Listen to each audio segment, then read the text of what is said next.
Pourquoi on bagarre trop contre l'hypertension artérielle? Quelles sont les complications? Qu'est-ce qui peut... Ce qu'il faut dire, c'est d'abord que l'hypertension artérielle est un tueur silencieux. D'accord. Et c'est à la fois un facteur de risque et toute une maladie à part entière, qui peut avoir des signes, qui peut avoir des symptômes, mais qui a également des complications. Et la mortalité de l'hypertension artérielle est liée à ces complications. Elle est liée aux différents organes qu'elle endommage. Notamment, vous avez le cerveau, vous avez les yeux, la rétine, vous avez le cœur, vous avez les vaisseaux, vous avez le rein. Donc, ces organes cibles sont le siège des complications de l'hypertension artérielle. Commençons par le cerveau. Au niveau du cerveau, vous pouvez avoir les AVC, accidents vasculaires cérébraux, qui est la première complication cardiovasculaire de l'hypertension artérielle, qui est la première cause d'handicap acquise dans le monde, dont vous avez l'AVC. Vous pouvez également, qu'il soit hémorragique, lorsque c'est un vaisseau sanguin qui s'est rompu, ou lorsque c'est ischémique, vous avez plutôt un thrombus qui est venu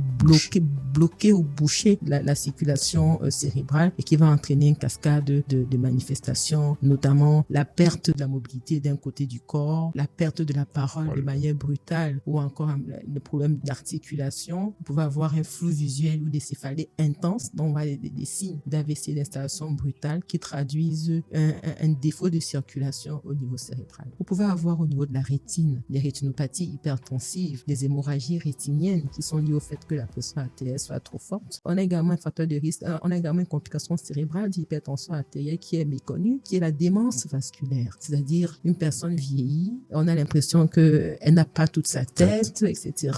Ça peut être une démence vasculaire liée à l'hypertension artérielle. Vous avez maintenant... Ça veut dire que quelqu'un est hyper tendu et après, il perd ses capacités neurologiques à cause de l'hypertension artérielle. Exactement. Vous avez également au niveau cardiaque, on peut avoir une insuffisance cardiaque, c'est-à-dire le cœur n'arrive plus à pomper assez de sang pour pouvoir irriguer tous les organes, l'insuffisance cardiaque. Vous pouvez avoir un trouble du rythme. Vous savez, le cœur bat comme un métronome, hein, et donc lorsque le rythme devient irrégulier, accéléré ou trop lent, ça joue un rôle sur le débit cardiaque, sur le volume que le sang peut amener. Donc, vous avez des troubles du rythme. Vous pouvez également avoir des accidents ischémiques, c'est-à-dire que le cœur est vascularisé par des artères qu'on appelle des coronaires, parce que c'est une forme de couronne.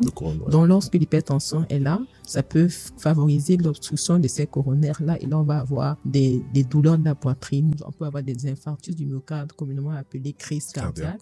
Donc, voilà une autre complication. Vous avez le cœur qui va également grossir ou s'épaissir en réaction à cette hypertension artérielle. Donc, voilà les complications cardiaques. Maintenant, au niveau de rénal, vous pouvez également avoir une insuffisance rénale, c'est-à-dire le rein, c'est l'organe épurateur. C'est lui qui nettoie, hein, qui enlève toutes les différentes toxines du sang pour les évacuer sous forme d'urine. Donc, lorsque ce rein est lésé par une pression artérielle très forte, on peut aboutir à une insuffisance rénale. Maintenant, au niveau des vaisseaux artériels, vous pouvez avoir ce qu'on appelle un anévrisme lorsque la taille des gros vaisseaux comme l'aorte augmente ou se rompt. On parle de dissection, c'est-à-dire une rupture du parallélisme des artères de l'aorte qui est appliquée aux artères. Donc, vous voyez que les complications d'hypertension artérielle sont multiples. Le cerveau, la rétine, le cœur, le rein, les vaisseaux, d'où l'importance de sensibiliser sur le dépistage, la bonne prise en charge de l'hypertension artérielle, mais surtout sur la prévention des facteurs de risque qui peuvent conduire à l'hypertension artérielle.